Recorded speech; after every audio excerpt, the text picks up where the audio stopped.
atípicas que lutam aí pelos esses direitos. Fale para a gente qual a situação e suas sugestões.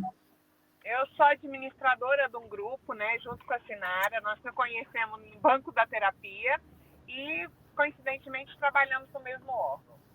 Doutora Edith, a gente passa uma dificuldade muito grande, porque a secretaria, ela atrela toda a sua redução de carga horária ao número de terapias que a mãe apresenta.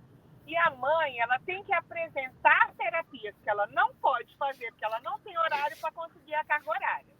Então, nós somos obrigadas a pagar uma terapia ou dever muitas horas que não são abonadas quando a gente consegue essa redução, ou não comparecer, porque você tem que comprovar que você faz a terapia para conseguir a redução. Então, chega a ser engraçado. Você primeiro tem que pagar, frequentar, para depois ter uma redução. Você nem sabe se você vai conseguir manter essa terapia. Se fosse por um período de um mês e meio, tudo bem, mas hoje um processo de redução de carga horária está demorando 6 meses para a gente ter a resposta dessa redução. Então, as mães ficam devendo muitas horas, mais de 100 horas mensais. Então, são 40 horas semanais e quando vai juntando as horas nesse decorrer desse processo, tem mãe que fica devendo 100 horas e sem condições de pagar. A gente sofre esse assédio institucional porque eles fazem uma avaliação só biomédica. Você é autista, eu tenho 20 horas de terapia, então você vai ter 20 horas de redução. Eles não avaliam a perícia, ela não tem uma capacidade, ela não tem um conhecimento quais são as dificuldades de uma criança autista, de um adolescente autista, porque enquanto criança, meu filho hoje tem 11 anos.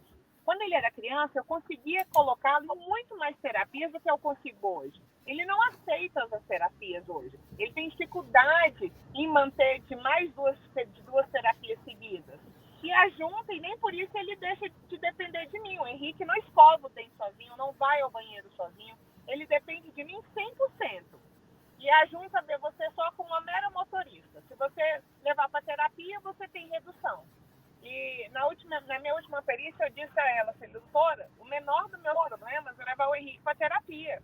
O maior dos meus problemas é cuidar dele em casa, é alimentar essa alimentação seletiva. O menino só come milho e pão. É tentar fazer uma atividade escolar com ele, que por mais que seja uma pintura, eu levo praticamente horas para conseguir executar, porque ele tem dificuldade na pinça, ele tem dificuldade motora, e a junta ela não vê isso. Ela vê a gente somente o tanto de terapia que você pode pagar. Nós, servidores, dependemos de um plano de saúde, que é o INAS.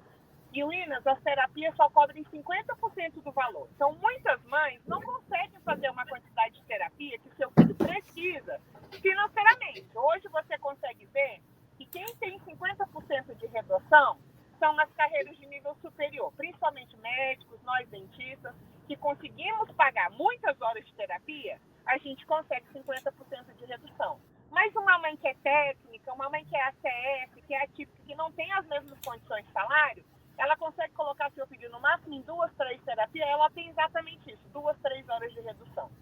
Sabe, a secretaria é muito injusta, o processo é muito dolorido. Se você vê relato das mães, e o pior é que a secretaria perde a gente como uma servidora produtiva, porque isso gera um estresse tão grande que as servidoras acabam se afastando por saúde, passam tempos afastadas sem produzir, sem exercer a nossa profissão, porque a secretaria ela não reconhece o nosso direito de mãe.